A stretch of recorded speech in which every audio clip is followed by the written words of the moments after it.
Well, 14 years ago, lives were changed across the tri-state, more specifically in Evansville, as a tornado hit overnight, classified as an F3 tornado with wind speeds up to 200 miles per hour. 25 people lost their lives because of that storm, 20 just in a mobile home park right off of Interstate 69, which then was I-164, which was called the Eastbrook Mobile Home. An anniversary memorial is set up there now in that area, just remembering the 20 lives that were lost. So this week in Weather Wire, I want to talk to you about how that tornado formed. One, how tornadoes overall in general form, but more specifically, what happened when this particular tornado came on through. So we'll go to a full screen graphic to kind of show you what's going on. These are actual model data that came from the National Weather Service as they did their research to see what happened with this storm, how it became so violent, and how it rapidly formed into an F3 tornado at that time. So a cold front was on its way through, is off to our west,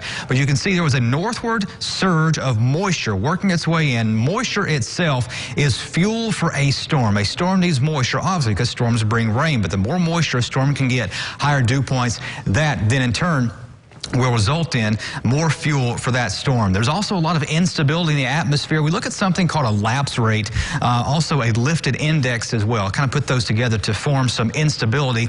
And when you have a negative number on a lifted index, that indicates there is instability. And if you look there at the center of the screen, kind of where the darkest shade of purple is, right there where the tornado came on through in parts of the tri-state. Started in Henderson and Vanderburgh County over to Warwick and then into Spencer County, actually crossing the Ohio River 3 times. Now this is to look at the helicity. Helicity is the amount of spin that you have in the atmosphere, and once again that bullseye basically is just over to the east of Evansville in Vanderburgh County, but nonetheless still a lot of helicity here in that part of the tri-state. Also, there were some winds in the upper levels of the atmosphere at 18,000 feet were about roughly 95 miles per hour. At about 10,000 feet, the winds were 75 miles per hour, and that is a big factor because when you have winds going different speeds at different levels of the atmosphere, that is going to create a tube, if you will, of spinning air. So there's the surface winds right there, but the winds aloft are going a lot stronger, a lot faster. And when that happens,